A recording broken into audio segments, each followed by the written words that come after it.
अगर ये प्रस्ताव हम पास कर भी दें, मान लो हम प्रस्ताव भी पास कर देते हैं, तो इस प्रस्ताव को पास होने के बाद भी क्या ऐसी साहब इस बात की गारंटी, क्या गारंटी है जब हम एग्रो माल जो एक सरकारी डिपार्टमेंट से, ये भी तो हमें लेनी पड़ेगी ना जगह, ये भी वही प्रोसेस है जो वो प्रोसेस है।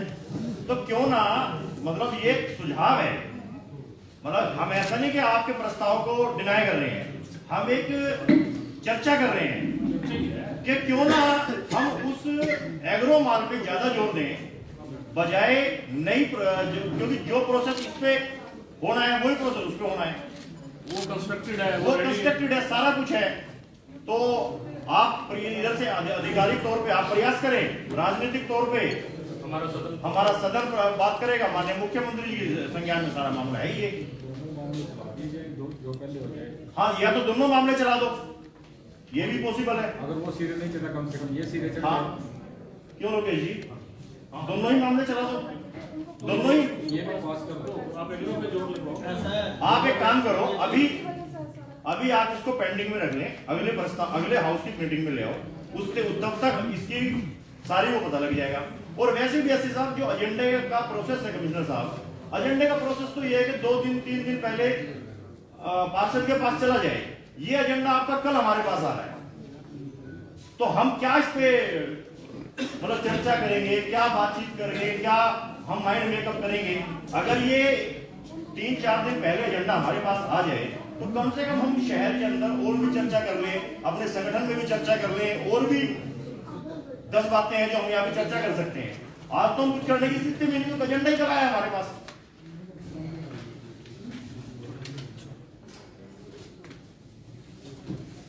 लोकेश जी, मेरा कहना ये है कि एजेंडा कल हमारे पास आया है, आज हम इसकी पे चर्चा करने की स्थिति में ही नहीं है। इसको भी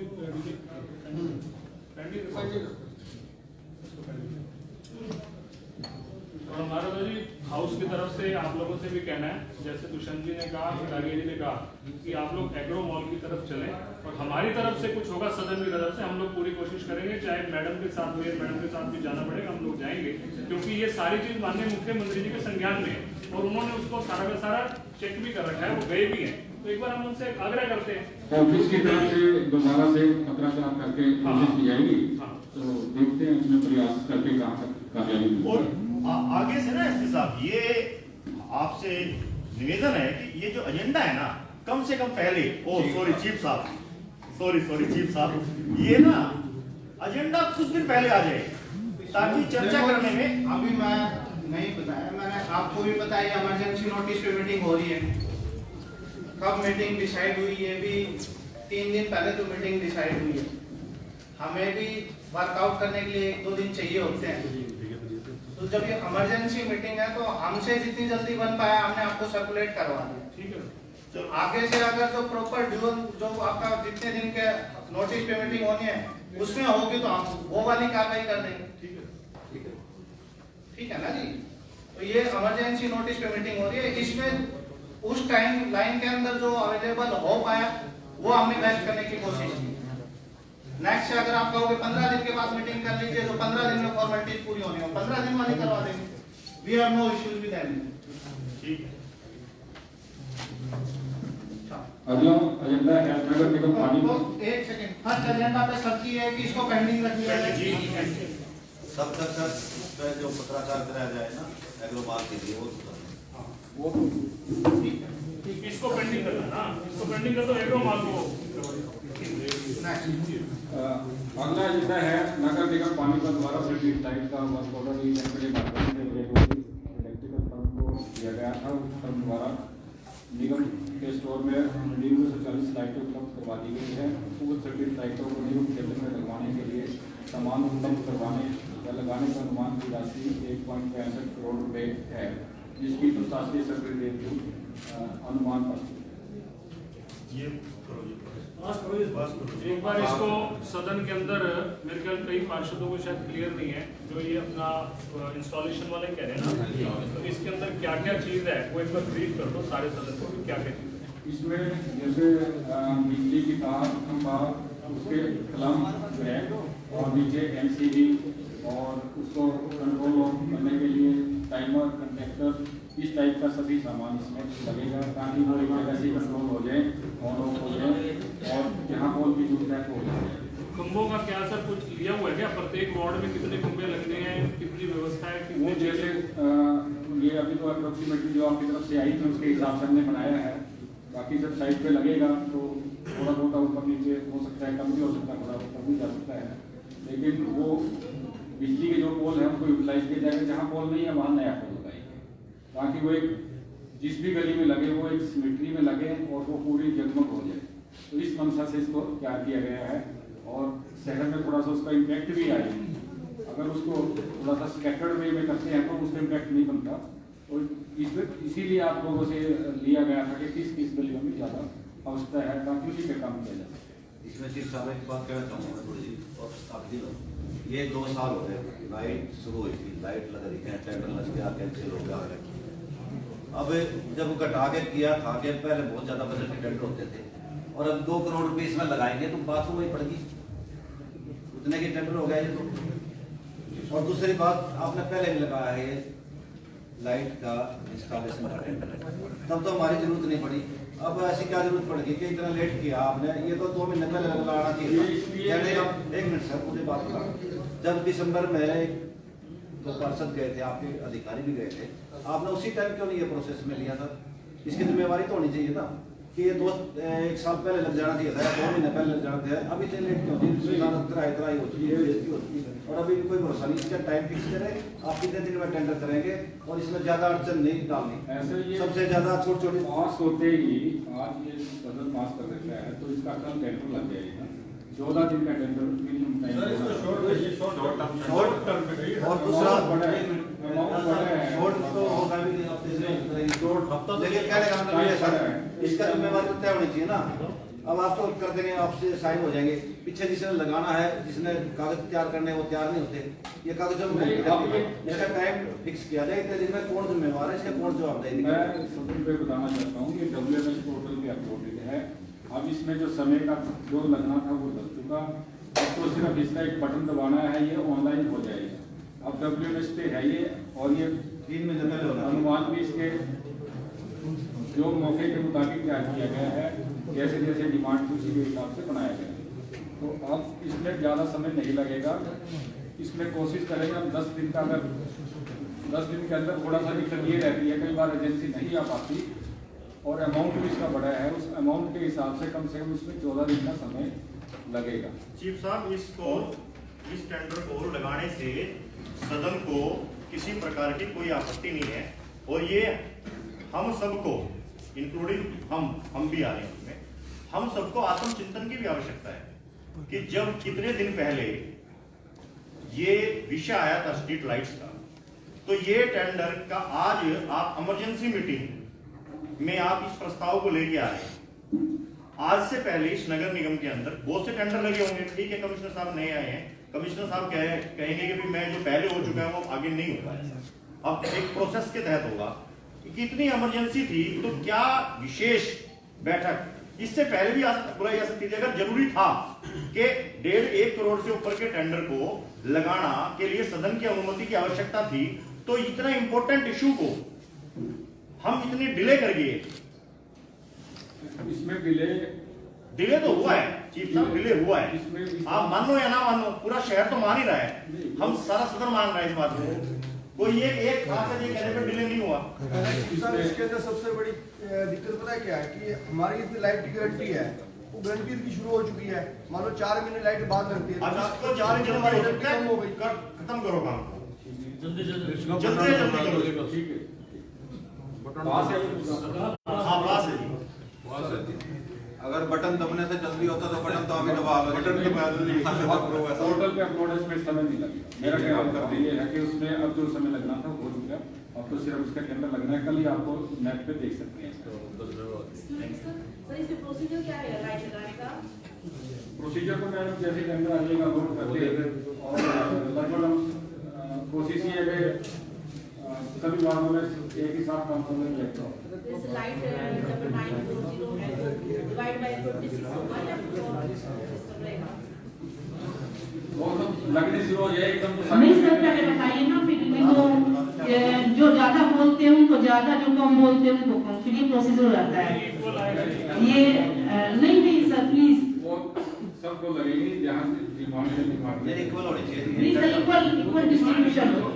शुरू हो जाए काम तो पहले शुरू हो, सबसे पहले तो काम नहीं शुरू तो हो ही जाएगा सर, जब मुद्दा पास हो गया तो, बट ये भी है कि आप तो सर क्लियर कर दो क्या प्रशांति मैडम, पहले ऐसा है इसमें हमारे दोनों विधायक माननीय सांसद महोदय और मेयर मैडम, इनको एक हम रखेंगे कितनी कितनी लाइट्स, बाकी जितना भी बचेगा वो सारा का सारा 26 वार्ड में इक्वल अपनी बांट। तो सर सदन बैठा है, डिस्कस कर लो इन चारों की कितनी देनी है, बाकी हाउस में वार्ड में कितनी जानी है,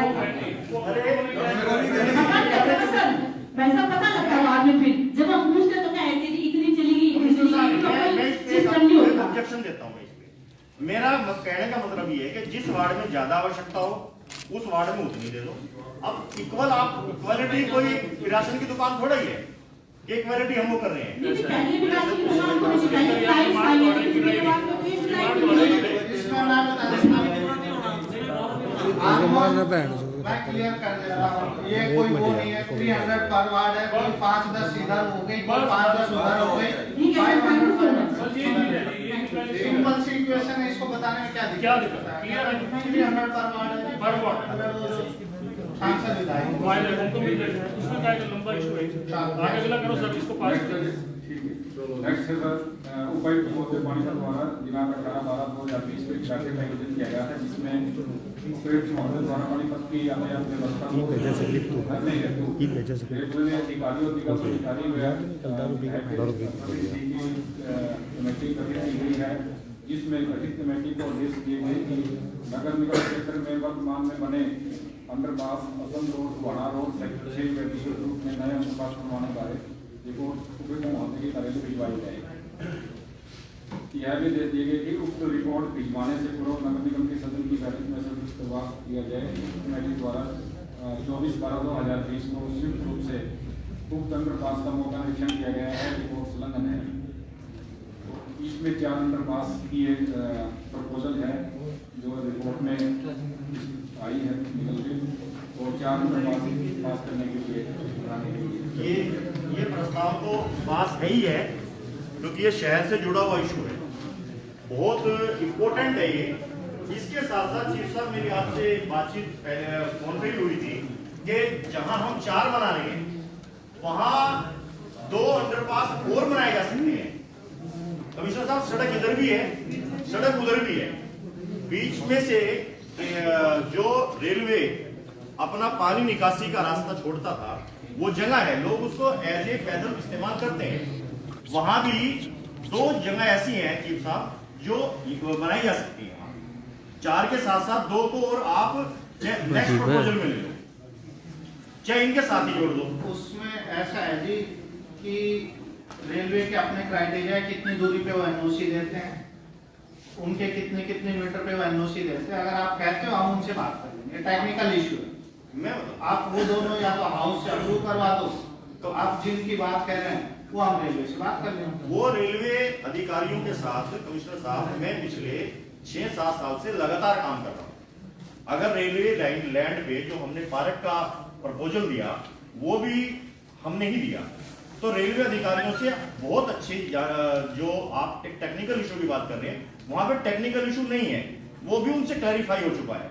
और मैंने चीफ साहब को एक बात बताई थी, तो मेरी रिक्वेस्ट ये है चीफ साहब, जहां हम 4 कर रहे हैं ना, चाहे नेक्स्ट प्रपोजल में ले लें आप, 2 को और जोड़ लें आप। तो आप लोकेशन बता दो ना, उनकी अगली बार सर्वे करवा के आओ, उसमें हम रिपोर्ट में तब कर देंगे। आप 2 लोकेशन बता, एक और भी किसी का था,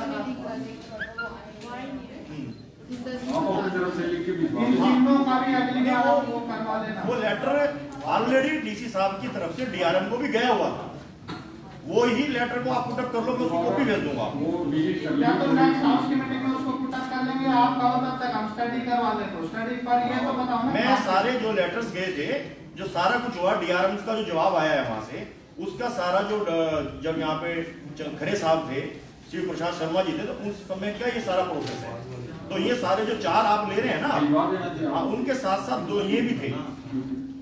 भिजवा देना उसको विजिट करके मैं। हाँ ठीक है।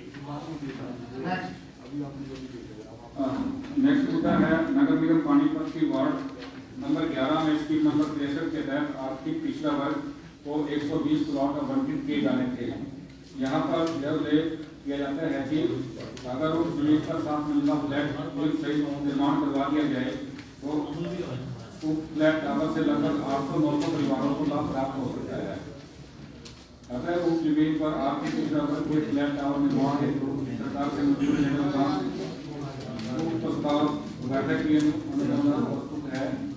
इसमें मुद्दा ये जो स्कीम नंबर 63 है, इसमें 120 प्लॉट हैं जो सरकार से स्कीम पास हुई थी, उसमें प्रावधान वाली प्लॉट दे दिया जाएगा, लेकिन उसमें केवल 120 ही लोगों को लाभ मिल सकता है जो वीकर सेक्शन के लोग हैं। अगर वहाँ जो आजकल फ्लैट सिस्टम है, लिफ्ट लग जाती है, 7 मंजिला फ्लैट बन जाते हैं, लगभग 2.5 एकड़ जमीन है, इसके अंदर यदि ये फ्लैट सिस्टम बना करके हम बेचते हैं, ये स्कीम सरकार से पास करानी पड़ेगी। इसके अंदर 800 से 900 परिवारों को इसका लाभ प्राप्त हो सकता है और निगम को भी इससे आय बढ़ेगी, क्योंकि 120 प्लाटों की बजाय 800-900 फ्लैट का वो ज़्यादा आएगी, तो वो एक्सपेंडिचर करके सारा खर्चा मिला के फिर भी निगम को इससे ज़्यादा बेनिफिट होगा और पब्लिक को भी ज़्यादा बेनिफिट होगा। तो इस स्कीम को यदि हाउस पास करता है तो सरकार को एक बार संबंधित वार्ड एक बार क्लियर तो कर लेना। इसको मतलब क्या निगम सेल करेगा या ये सेल करेगा ईडब्ल्यूएस को। ईडब्ल्यूएस के लिए एप्लीकेशन इनवाइट करके जितने एप्लीकेंट होंगे टावर बना के देगा, लिफ्ट लगा के देगा, पार्किंग बना के देगा, वहाँ वाटर सप्लाई सीवरेज सभी सुविधाएं देगा, उसके बाद इसको सेल करेगा। और सेल करने से हमारे को जो इनकम होगी, इससे सारे खर्चे भी बीट आउट हो जाएंगे और निगम को आमदनी भी होगी। सर इसमें मैं कुछ पॉइंट बोलना चाहती हूँ कि एक तो सर ये प्रोसेस जो है बहुत ही ज़्यादा डिले है, बहुत टाइम से पेंडिंग है। पिछले 2 साल से मैं हर मीटिंग में अपना ये वाला पॉइंट रखते आ रही हूँ, लेकिन आज तक इससे कोई काम नहीं हुआ है। दूसरा सर इसमें जो ये फ्लैट सिस्टम है, मैं ये चाहती हूँ कि इसमें 25% सिर्फ वार्ड के लोगों के लिए ही रिजर्व हो फ्लैट सिस्टम। अगर उसमें ये है कि वो वार्ड की जमीन है, उसमें कोई भी फ्लैट ले सकता है, जो सरकार बना रही है, लेकिन उसमें वार्ड के लोगों को भी कुछ प्रॉफिट होना चाहिए। तो मैं ये चाहती हूँ कि इसमें 25% सिर्फ वार्ड के लोगों के लिए रिजर्व हो फ्लैट। लेकिन वो भी ईडब्ल्यूएस होंगे मैडम। सर हम अपने अगर ईडब्ल्यूएस उसमें कैटेगरी में फॉल करते हैं तो नहीं सर, कैटेगरी नहीं, सिर्फ वीकर सेक्शन के लिए उसमें कोई भी हो सकता है। वार्ड में से वीकर सेक्शन में कोई भी खरीद, ये नहीं कि स्पेशल कास्ट के लिए रखना है या स्पेशल हमने किसी पर्टिकुलर पर्सन के लिए रखना है। सिर्फ 25% हम ये दे सकते हैं कि सिर्फ वार्ड के लोगों के लिए रिजर्व हो, उसमें वो कोई भी खरीदे वार्ड में। मैडम इसमें देखो ये होगा कि ये कैसे जो आपका भी 25% रहेगा, हाउस डिसाइड करे इसमें, हमें वो कोई ऐतराज नहीं है। आपने नहीं कमिश्नर साहब ऐतराज क्यों नहीं इसमें? आपको एक स्कीम इम्प्रूवमेंट ट्रस्ट की में एक्वायर की थी वो जमीन ईडब्ल्यूएस की स्कीम के तहत, और एक्वायर हुआ है करीब 2002 में या 2003 में एक्वायर हुई वो जमीन, वो आज तक वैसे ही पड़ी है, खंडर हालात में पड़ी है वो। और उसके बाद नगर निगम के अंदर मर्ज हो गया इम्प्रूवमेंट ट्रस्ट, 2 साल से बाद उठ है।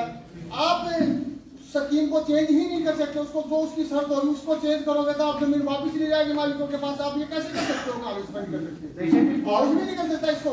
कमिश्नर साहब मेरी बात सुनो, हम किसी स्कीम के तहत कोई भी जमीन एक्वायर होती है, यदि हम उसकी नस्ल को ही चेंज करेंगे तो वो जमीन वापस मालिक के पास ले जाएगी, वो एक्वायर भी नहीं रहेगी। पार्षद साहब मैं आपको बताता हूँ, गवर्नमेंट किसी भी स्कीम को अमेंड करने के लिए कॉम्पिटेंट है, पहली बात। दूसरी बात, हमने उस स्कीम का ऐसा एक मामला यमुनानगर में आया था, वो जमीन एक्वायर हुई थी और 15 साल के बाद वो मकान कोर्ट से वो मकान जिसकी मालिकों के पास वो वापस जमीन चली गई थी। कहीं ऐसा ना इस जमीन का भी असर हो कि 20 साल तक इंतजार करने के बाद वो जमीन वापस चली जाए। ना हम ऑब्जेक्टिव चेंज कर रहे हैं, सिर्फ मोड ऑफ इम्प्लीमेंटेशन चेंज हो रहा है। जो उसका ऑब्जेक्टिव है प्राइमरी ईडब्ल्यूएस फ्लैट है, हम उसमें आप कमिश्नर साहब एक चीज देखो, जो स्कीम सरकार ने ईडब्ल्यूएस के लिए स्कीम लागू की है, हम उसको चेंज करके ईडब्ल्यूएस को ना दे करके और किसी गरीब आदमी को देंगे, फिर प्रेफरेंस दे तो 25% मेरे वार्ड में। नहीं, मैं पार्षद ने एक बात की है, अभी ईडब्ल्यूएस को ना दे करके कोई भी गरीब ले सकता है। ये बात Only ये बात है EWS. कि कोई भी मेरे वार्ड के 25% लोग उसके लिए रिजर्व होना चाहिए कि उसमें कोई भी लेकिन ये देखो 25% में भी ईडब्ल्यूएस हाँ। ये आएगी ना। हाँ मेरा वार्ड बैकवर्ड क्लास से रिजर्व है। बैकवर्ड के लोग हैं ईडब्ल्यूएस वीकर सेक्टर के बहुत लोग हैं, उनको लाभ मिलेगा। अब भाई क्या है ना भाई आपके वार्ड को आप हाउस के 25% मेंबर ईडब्ल्यूएस को नहीं आप हाउस के मेंबर नहीं, मुझे फिर देखो अलग से चीजें हैं जो हाउस के मेंबर हो आपस में बात करें, जो भी करना, बल्कि प्रिजाइडिंग ऑफिसर को वो करें। वार्ड को मिला ईडब्ल्यूएस को मिला। नहीं वो इसमें बात में सभी समझ रखना चाहता हूँ, जो इम्प्रूवमेंटल की बात हो रही है उसकी जो क्लासेज हैं उस क्लास के अंदर ये क्लास ये भी डाली गई है कि जब ये मौके के अनुसार या परिस्थिति कोई चेंज करनी हो तो उसके नॉर्म्स को रिलैक्स करने की कॉम्पिटेंसी सरकार के पास है, और ये हम उसी क्लास के तहत सरकार को भेजेंगे। साहब हम भी चाह रहे हैं कि वार्ड को 25% मिले, लेकिन उस वार्ड में 25% उन लोगों को मिले जो ईडब्ल्यूएस मांगते हैं। वो उसकी यही स्कीम EWS की जो उसी स्कीम को हाँ। करेंगे वही आएंगे। वही। बस बात करो, उसमें हम चेंज थोड़ी कर रहे हैं। तो तो ये- क्लास को है वो चेंज थोड़ी कर रहे हैं। दूसरा सर इसमें एक अभी तो इस प्रोसेस में टाइम लगेगा क्योंकि 2 साल से भी प्रोसेस चल रहा है, आगे भी अभी पता नहीं कितना टाइम लगेगा इस प्रोसेस में। एक तो ये प्रोसेस जल्दी हो, और जब तक ये प्रोसेस होता है सर वहाँ पे गंदगी बहुत ज्यादा है, बिल्कुल रिहायशी एरिया में हो गया है। पिछली बार भी बोला गया था कि उसकी जो चारदीवारी है और उसमें मिट्टी डालने का काम जो है वो शुरू हो जाएगा, लेकिन वो अभी तक कुछ चार दीवारी का वर्क ऑर्डर हो गया वो है, वाला प्रोसेस जल्दी करा दीजिए। जल्दी शुरू एक्सचेंज कंसर्न उसको जल्दी से देंगे। हाउस क्या कहता है कि 25% वहाँ के लिए रिजर्व करके इसको किया जाए या फिर ओवरऑल किया जाए? नहीं ऐसा सर जो लैंड परचेज की गई है वो पूरे शहर के सभी वार्डों के लोगों ने टैक्स जो दे रखा है उस टैक्स से वो वाली लैंड परचेज की गई है। हम नगर की जनता को वार्ड अनुसार नहीं बांट सकते, ये तो एक प्रशासनिक व्यवस्था है कि वार्ड में काम होने की उस हिसाब से व्यवस्था बनी हुई है। हमारे लिए नगर के सभी जितने भी ये बैकवर्ड क्लास के लोग हैं सभी हमारे लिए सम्मानित है, सभी को बराबरी का इसको बराबरी मिले। अब कल को मेरे वार्ड में कोई मान लीजिए वो आप प्रोजेक्ट बनाने जा रहे हैं, वो प्रोजेक्ट तो पूरे शहर के लिए बनना है ना जी। अंडरपास जो अंडरपास बन रहे हैं, पार्क बन रहे हैं, ये पूरे शहर के लिए होते हैं। इसके लिए एक बार वोटिंग करवा लेते हैं। मैं चलिए मेरे वार्ड के लोग चलेंगे वहाँ से। लेकिन सर उसमें प्रेशर तो सिर्फ वार्ड नंबर 11 पे ही आएगा ना। नहीं, एक कैसे तो ये आएगा? तो 120 प्लाट है, उसमें 100 बंदे रहते हैं। नहीं, एक कैसे? हमने उसमें 1000 फ्लैट बना दिए, सुनिए सर, 1000 फ्लैट हमने बना दिए, उसमें पार्किंग भी होगी, नहीं, जगह पानी किसने भी ली है? होगी, बिजली जगह भी होगी, हर चीज होगा ना। जगह किसने ली है? जगह तो सर वो आपकी लगा सरकार ने ली है ना? सरकार की है वो। नगर निगम ने लिए ना? नगर निगम तो की- नगर निगम का राइट है ना? नगर निगम का राइट है और सर, नगर लेकिन निगम ने किसके पैसे से लिए? ये वो बात नहीं है सर, वो सरकार की जमीन है। आप एक मिनट अब डिस्कशन इसके ऊपर निकलते हैं, हम लोग वोटिंग कर लेते हैं हाँ कि कौन चाहता है कि 25% जो फिक्स्ड है वो वार्ड नंबर 11 की जनता के लिए हो। जो चाहते हैं वो एक बार अपना हाथ खड़ा कर दें। जो वार्ड नंबर 11 के लोगों के लिए 25% फिक्स करना चाहते हैं।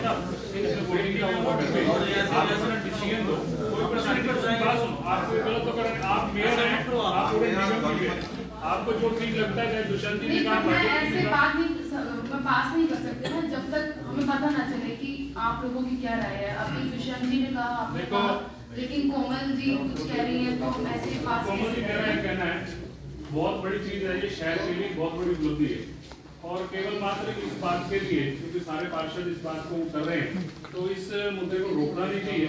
इसको एक बार आप पास करवाओ, उसके बाद फिर जैसे ही होगा विधायक जी बैठे हैं, सांसद महोदय बैठे हैं, मेयर मैडम बैठ के जो डिसाइड करना हो कर लेंगे उसको। सर रोकने वाली बात हाँ। नहीं है, वो तो पॉइंट रखने वाली बात नहीं, पॉइंट आपका ठीक है, आपका अपनी तरफ से ठीक है कि आपका वार्ड जो है उसके अंदर इस प्रकार के लोग हैं तो आपको बेनिफिट मिलना चाहिए। नहीं हाँ ये ठीक है कि इसको हम पास करते हैं, बाद में जो डिसाइड करना वो हाँ, वो बैठ बात कर डिसाइड कर कर लेंगे, वो हमारे नोटिस में आ गया, मेयर मैडम इस बात को रख लेंगे। हम लोग एक बार ना अब कमेटी बनाकर एक बार बैठ कर देखेंगे, अगर ऐसा पॉसिबल है तो मैडम एक सुझाव भी हो सकता है।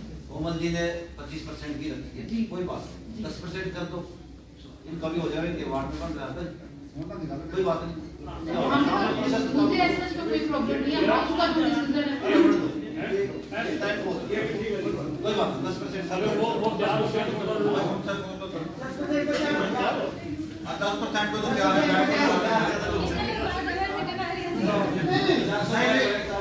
सारा शहर आप हाँ, परंपरा में बैठ के डिसाइड कर लो, ये मुद्दा भी पास करो, 25 देना है, 35 देना है, 100% ऐसे ही करते हैं। ये बात नहीं करेगा। रखेंगे तो 25 ही रखेंगे। करेंगे तो 25 ही एक करेंगे। बार इसको पास हो जाए। ठीक है। ये परंपरा गलत है। इसको बाद में डिस्कस करेंगे। ये परंपरा गलत है। जो मुद्दा आज इसमें नहीं है ना, वो रविंदर जी ने कौन रख दिया है। कल को मेरे वार्ड में भी मार्केट कल को इनका समाधि स्टेडियम है। इसको पास किया जाए। इसको पास कर दो। ये लोग ठीक है, बाद में डिस्कस इनका करेंगे। समाधि स्टेडियम है। कल को इन्हें झंडा तो यहाँ पर कराएगा, क्योंकि मेरा वार्ड है। कोई बात नहीं। इसको पास कर दो। नेक्स्ट है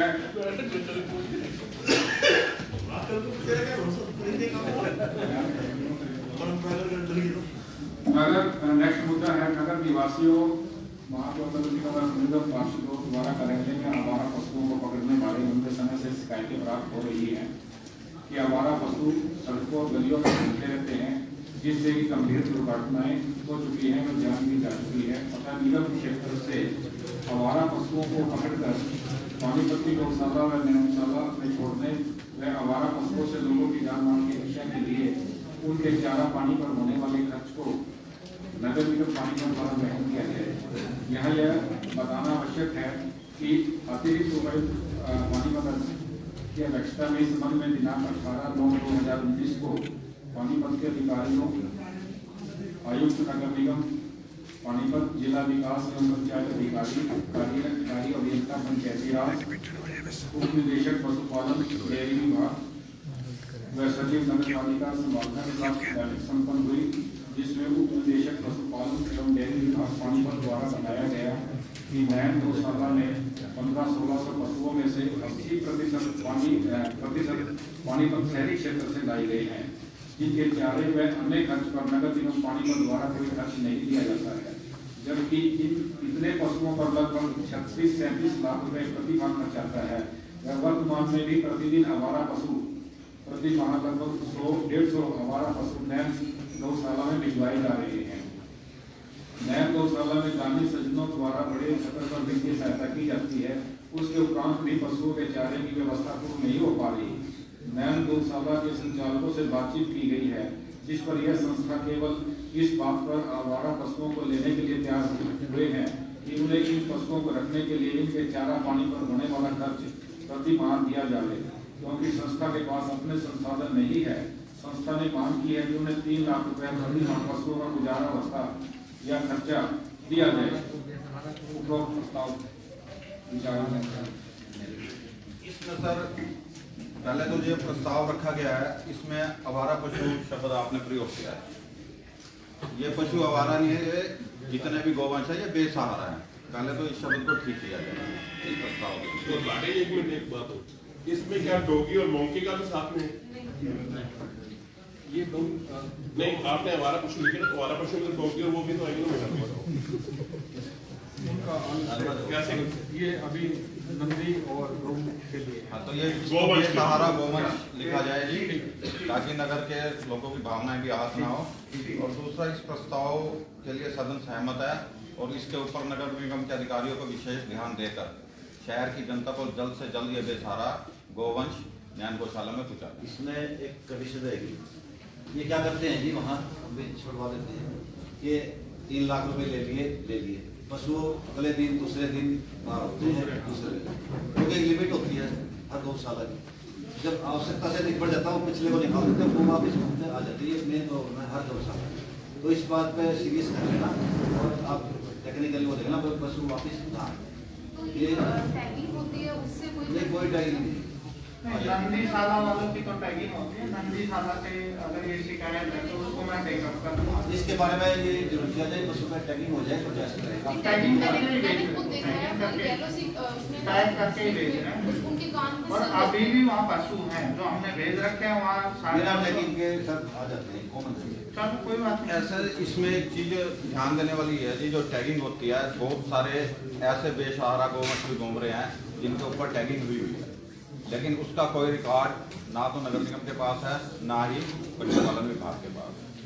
इस चीज पे अगर हम ध्यान दे लेंगे तो इसका यही तरीका है सर, जो जब अपने ये जो बेसहारा पशुओं को हम लोग यहाँ से उठवाएंगे, जो टैगिंग हो उसमें प्रॉपरली नगर निगम के हिसाब से एक टैग बनाए जाए, जो अपने साथ में कुछ कर्मचारी अधिकारी जो भी साथ रहेंगे हमारे सामने वो पशु जो है वो जाए, उसका यही हल है। और बिल्कुल ठीक बात है, वो पशु जो है परली तरफ से, जैसे दैया जी ने कहा, वो गौशाला से वो निकाल देते हैं, वो सारे के सारे फिर शहर के अंदर एंट्री करते हैं, फिर दोबारा वाले, वो सारा काम इसी प्रकार चलता है। और हमारा जो ये है 3 लाख रुपए का जो हमने बात रखी है, ये तो हमारा परमानेंट ही जाएगा ना, तो इसके लिए वो टैक्स सिस्टम अति आवश्यक है। और नगर निगम कमिश्नर साहब, जैसे कि मैंने आपको पहले भी बताया था कि रोहतक में ऐसा ही एक हाईवे के नीचे गौशाला बनी हुई है।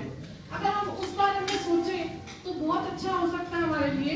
मैं ये चाहती थी कि आप रोहतक के नगर निगम से एक बार बात करके, जैसे कि हम 3 लाख रुपए महीना इनको देंगे, उस हिसाब से अगर हम सोचें कि हाईवे के नीचे अगर बन जाता है, चाहे असंध रोड वाला हो गया, वहाँ पे तो बहुत दुनिया आती है उनको चारा डालने के लिए, बहुत उनके लिए बहुत अच्छा रहेगा कि अगर हम गोवंश के बारे में अगर ऐसा सोचते हैं, इस बारे में आप रोहतक नगर निगम से अगर आप बात करें तो बहुत अच्छा रहेगा। इसमें आपका क्या विचार है सर?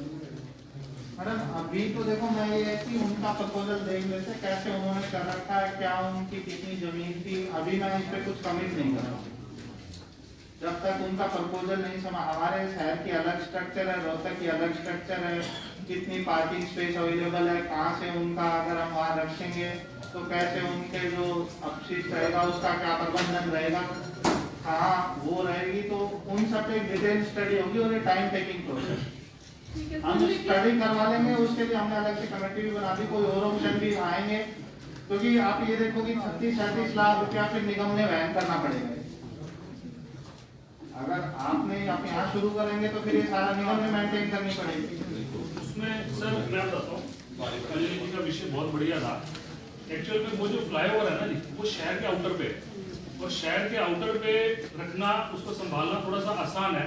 हमारा जो फ्लाईओवर है शहर के बीच में से जा रहा है, तो बीच में से थोड़ी नेशनल हाईवे के नीचे तो हम खैर वैसे भी नहीं कर सकते, लेकिन अगर हम जाटल रोड देखते हैं या असम रोड उस साइड अगर आगे हम देखें तो खाना रोड भी है, बहुत अच्छा हो सकता है। आपका विषय बहुत बढ़िया है, लेकिन जाटल रोड, असम रोड, वाड़ा रोड, इन सब के नीचे हमारी ये बड़ी वाली सब्जियों वाले वो लगे, उस कारण से थोड़ी बाकी विषय आपका बढ़िया एक बार इसको स्टडी करवा लेंगे, अगर पॉजिटिव साइड में आएगा तो then we will again take the approval of the. Sir sorry to interrupt you, but मैं ये कहना चाहती हूँ कि जैसे कि आपने बोला कि हाउस के मेंबर जो यहाँ पे नहीं है वो नहीं बोल सकते हैं, तो मैं ये आपसे पूछना चाहती हूँ कि यहाँ पे जितने भी मीडिया वाले खड़े हैं, क्या इन सबके पास लाइसेंस है? कि यहाँ पे बिना लाइसेंस के आप मीडिया वालों को अंदर कैसे अलाउड कर देते हैं सर? उस बारे में प्लीज आप सोचिए कि नेक्स्ट हाउस की मीटिंग जब भी होती है तो लाइसेंस जिनके पास होगा वही मीडिया अंदर आएगी, अदरवाइज कोई नहीं आएगा। कि हम बहुत इंपॉर्टेंट बात करते हैं सरकार के विषयों पे, तो हम ऐसे ही उनको व्यर्थ नहीं जाने देना चाहते कि वो बहुत अलग तरीके से वे में वहाँ पे प्रेजेंट करते हैं, जो कि बिल्कुल सही नहीं है। हाउस डिसाइड करें हमने क्या किया, जो रजिस्टर्ड है, जो रजिस्टर्ड है वही अंदर उन्हीं की एंट्री होगी, अदरवाइज नहीं होगी। सर आप अभी पूछ लीजिए जितने भी यहाँ पे YouTube चैनल्स हैं जो भी है, आप उनको प्लीज बाहर कर दीजिए।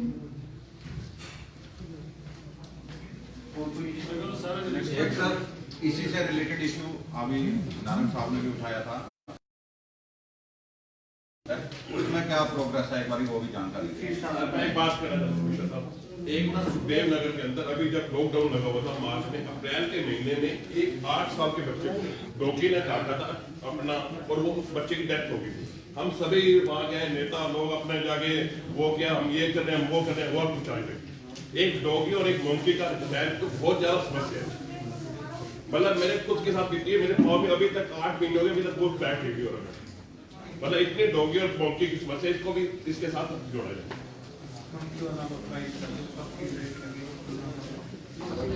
और एक मिनट मैं एक बात और सदन से जानना चाहता हूँ, एक मोंकी का टेंडर लगा हुआ था, वो अपना बिना बंदर पकड़े अपने आप पेमेंट लेकर गया, उसको पेमेंट कैसे हो गया, इसके बारे में जानकारी।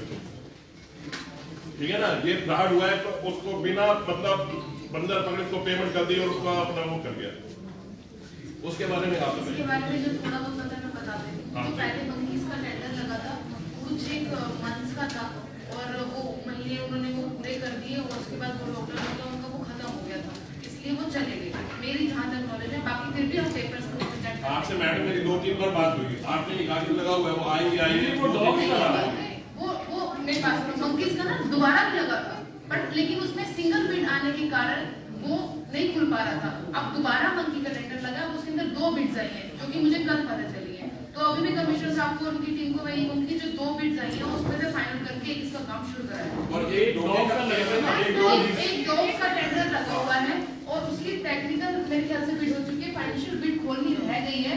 उसके अंदर जगह का जो इशू आ रहा है उसको सॉल्व करके ये काम भी जल्दी करवाया जाए, क्योंकि डॉग्स के लिए काफी परेशान हो रहे हैं। मैंने सर आपको कल भी फोन किया था डॉग के लिए। नागरू जी, मैं आपको एक बात करती हूँ, कल मैंने मणिपाल जी को फोन किया, डॉग के लिए कोई टेंडर है क्या है बता भेजो भी। एक गली में कुत्ता है, मतलब वो 5 जनों को काट चुके कल में। 1.5 साल की बच्ची है जो इतनी परेशान हो रही है इस चीज को लेके। तो इन्होंने बोला कि CSI वालों से कांटेक्ट करो। मैंने फोन किया, आप सोच नहीं सकते उनका क्या व्यवहार था, क्या था, मतलब कोई डॉग प्रोटेक्शन नहीं है, कुछ नहीं है। मैडम बंदा कोई नहीं है, टेंडर कुछ नहीं लगा हुआ, और टेंडर लगा हुआ तो खुल नहीं रहा। आप एक काम करो, 5-6 बंदे लेके डंडा लेके उसको मार दो। ये उनकी वर्डिंग थी कि नगर निगम की तरफ से कुछ भी ऐसा नहीं है सर कि हम एनिमल्स की प्रोटेक्शन के लिए एक्ट बने हुए, कुछ भी नहीं है सर। ये भी बहुत बड़ा विषय है और ये हर जगह एक गली में सर 25-25 कुत्ते हैं और लोग डेली हमारे घरों में आते हैं, पार्षदों से बात करते हैं, हम लोग करें क्या करें। और पहले टेंडर लगा हुआ और उसका हुआ क्या ये हमारे को नहीं पता। या तो हाउस के अंदर क्लियर करें तो उसमें क्या परेशानी आ रही है, तो उस हिसाब से सोचेंगे। हिसार से जो कॉन्ट्रैक्टर था जिसने बिड लगाई थी उसका मेरे को पर्सनली फोन आया, पता नहीं उसने कहाँ से मेरा नंबर लिया। उसने कहा नानू जी वो कर नहीं रहे, उसको बताओ, हमारे को वर्क ऑर्डर दे, हम करने को तैयार हैं। अब वो वर्क ऑर्डर क्यों नहीं हुआ, क्या कारण रहा, पता तो लगे नहीं। ये शायद एक बहुत बड़ी समस्या का तुरंत से तुरंत जो भी हल है किया जाए। डॉग्स के अंदर देखिए तो एज पर रूल हम कर पाएंगे, सिर्फ हम स्टरलाइजेशन करवा सकते हैं।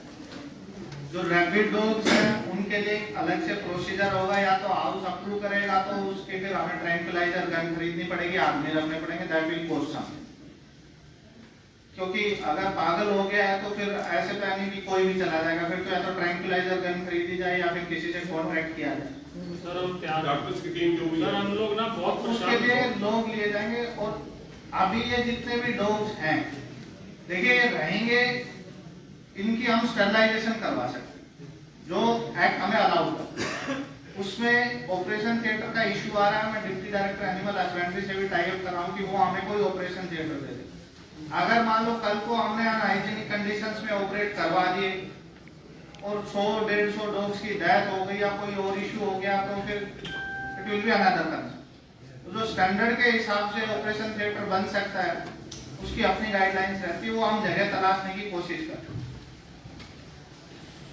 सर उसके लिए मैंने आपको एक जगह सजेस्ट की थी, आपने कहा था कि वहाँ सर्किट हाउस जो बना है अभी बना नहीं है जी, वो एक कमेटी की हाल जितना भी है, पर उसको अगर एज ऑपरेशन थिएटर यूज कर पाएंगे नहीं कर पाएंगे तब तक ये काम हो जाएगा, शायद हम निजात मिल जाएगी। तो वो टीम को एक बार बुला लो, वो चेक कर ले। एक सर जो किसके बारे में बोल रही है, ओल्ड इंडस्ट्रियल एरिया में जो पुरानी कोर्ट थी उसमें जो जगह पड़ी उसके विषय पे बात हुई। एक बार जगह दिखवानी पड़ेगी और उसको एक्सपर्ट सर्टिफाई करवानी कि ये जगह है, यहाँ पे आप ऑपरेशन थिएटर बना पाओगे नहीं बना। सर वो खाली जगह पड़ी है, एक बार सदन से पास करवा लो, वो जगह ठीक है वही करवा सकते हैं। उसमें HSIDC का ट्रांसफर होगा ऐसा जी मुझे लगता है इस विषय को बहुत ही गंभीरता से लेना चाहिए, इससे हमारे पूरा के पूरे नगर की जनता भी परेशान है, हमारे जिसके 5 साल की बच्ची को कुत्ता काट गया वो पार्षद बिल्कुल ठीक कह रही है, उसकी स्थिति बड़ी ऑकवर्ड होगी और ये हर वार्ड के अंदर है। ये शुरू करवा दे, अगली मीटिंग में इस पर चर्चा करो। नहीं इसको कुछ क्या करा, चलो हमने एक हाउस की मीटिंग हमने क्या किया,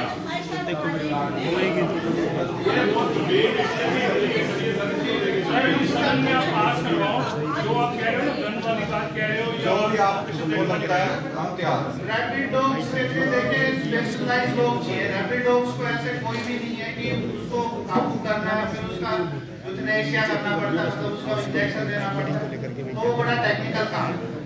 अगर हाउस ये कहेगा तो फिर हमें तो ट्रैक्टर पे लेना पड़ेगा। आप ले लो जी। उसकी टीम है क्या, अवेलेबल एक्सपर्ट्स हैं उसके क्या? कुछ लोग हैं जो ये काम करते हैं, क्योंकि हम तो ऐसा कितने सालों से लगवा रहे हैं, कभी तो यही पता लगता है कि किसी ने बिड नहीं भरी, वो ऐसे चला गया। अब वो एक तो स्टरलाइजेशन वाले का तो हम समाधान कर देंगे, बाकी जो दूसरा है ना कि रैपिड हो गया, उसका टेक्निकल इश्यू मैंने आपको बता दिया कि सफाई कर्मचारी ये नहीं कर पाएगा कि उसको पकड़ के और वो कहीं कर सर हमारे सदन का ये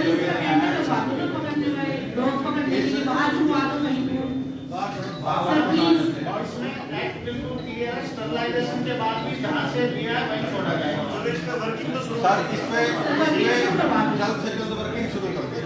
इसमें मेरा मेरा सुझाव है कि जो सी जगह आप लोग कह रहे हैं, जैसे आपने एक सर्किट हाउस का, उन्होंने एक अलग जगह कही, मेरा ये सुझाव है कि जो टीम जिन्होंने स्टरलाइजेशन करनी है उनको एक बार पानी पर बुलाकर जो भी 2-4 जगहें हमारे माइंड में है उनको एक बार दिखा लेते हैं। उनको अगर लगता है कि हाँ ये बेस्ट है, उसमें वो थोड़ी बहुत अरेंजमेंट कर आप इस सदन में से 2-3 पार्षदों की एक टीम गठित कर दो, जैसे इलेक्ट्रिकल उसमें भाटिया जी और ये थे, ऐसे इसके लिए कर दो, क्योंकि ये बहुत ही ज्यादा मुद्दा है। अंजलि जी की उसमें एक जने को और लेके और आप टीम गठित हाउस डिसाइड करें, हमें तो बता मैं मैडम 2-3 जनों को ले 2 जन शकुंतला जी और अंजलि और एक जो आप 2 जने बढ़िया कर लेंगे पर से उसमें कह रही इनको बहुत अधिकारियों को याद करवाना है बार बार, अगर नहीं होगा तो वो आपकी मदद लेंगे।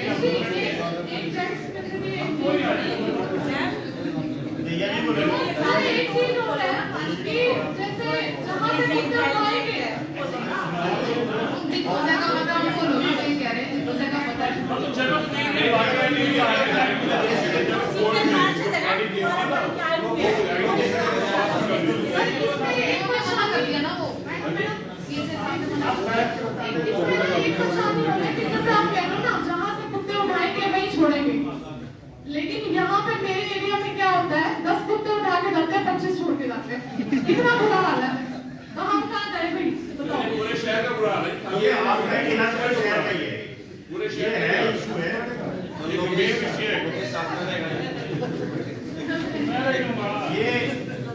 गया जी, डॉग्स वाला हो गया सर। एक ये मोंकी वाले के ऊपर भी बता दीजिए जी, वहाँ पर हम नगर निगम किस लेवल पे पहुँचा है। टेंडर हो गया इसका नवीन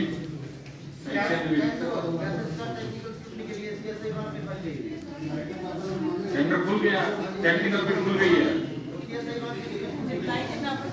तो कल इसकी फाइनेंशियल वगैरह सर ये तो पूछ लीजिए कब बीएससी कब होगा, ये तो ऐसे कह देंगे हो जाएगा। ये कब बीएससी सुधीर जी अपन उसमें छोड़ेंगे, उसमें इसका नाम मंडे को कर देंगे, मंडे तक पूरा कॉर्पोरेट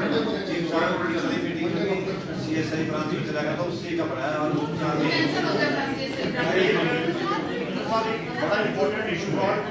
मेरा सुझाव है कमिश्नर साहब, लाइटर सब बराबर मांग रहे हैं, तो ये चीजें बराबर अपना बांट दिए सब वार्डों में, कुत्ते बंदर बंदे भी सब बराबर बांट दो। बहुत बड़ा इशू है शहर के अंदर। अभी मैडम बहुत अच्छा काम कर रहे हैं प्रॉपर्टी टैक्स का, जो भी चलो मैं अभी इशू क्या है मैडम सर, कि अगर हम 26 के 26 वार्डों में कैंप लगा दें, आज ही एक इशू आया कि एक कॉलोनी का व्यक्ति वहां पर अपना डेवलपमेंट चार्ज को ठीक कराने के लिए, वो डेवलपमेंट चार्ज उस कॉलोनी का बनता नहीं, क्योंकि वो हाउसिंग बोर्ड की कॉलोनी है और वीवर्स कॉलोनी बुनकरों की कॉलोनी थी। वो वहां पे गया बेचारा डेवलपमेंट चार्ज को ठीक कराने के लिए रजिस्ट्री करानी थी, वहां पर उसको कोई रास्ता नहीं मिल रहा। तो मेरी वो क्या कारण है, क्या परिस्थिति है, मैं उन पर चर्चा नहीं करना चाहता। मैं ये चाहता हूं और इस हाउस से भी रिक्वेस्ट करता हूं कि क्यों ना 26 के 26 वार्डों में एक दिन के कैंप लगा दें कि भाई आप आइए और आप इसको प्रॉपर्टी जो भी आपकी प्रॉब्लम है, जो वहीं पे ऑन द स्पॉट हम ठीक करें। लोग भी पैसा देने को तैयार हैं और दुनिया भर की कलेक्शन, खास तौर से उन कॉलोनीज के लिए जो, क्योंकि जो पहला नगर पालिका थी, नगर परिषद था, जो एरिया नगर परिषद का और नगर निगम में तो पहले ही था, लेकिन जो नया एरिया जुड़ा है, जो ये आउटर कॉलोनीज थी, जो अब अप्रूव्ड हो गई एरिया जुड़ा है, यहाँ पे जागरूकता की बहुत ज्यादा कमी है लोगों में। अगर उन कॉलोनीज को ज्यादा फोकस कर लें तो बहुत ज्यादा डेवलपमेंट चार्ज, बहुत ज्यादा प्रॉपर्टी टैक्स, बहुत ज्यादा पैसा नगर निगम को आ सकता है। मेरी ये रिक्वेस्ट है, क्योंकि लोग नगर निगम में उनको रास्ता नहीं मिलता, जो सच्चाई है। इस पे काम कर रहे हैं और आगे आप कोशिश रहेगी, क्योंकि आप मैं प्रॉमिस कर दूं, फिर अगली बार आप कहो जी आपने तो ये कहा था। We are working on it कि ज्यादातर लोग अपना सीएससी से टैक्स पे कर पाए। तो अभी इसका एक बार टेक्निकल हम देख रहे हैं कि जिनकी छोटी अमाउंट है उनको हम ऑनलाइन सिस्टम पे लेके उनका रिबेट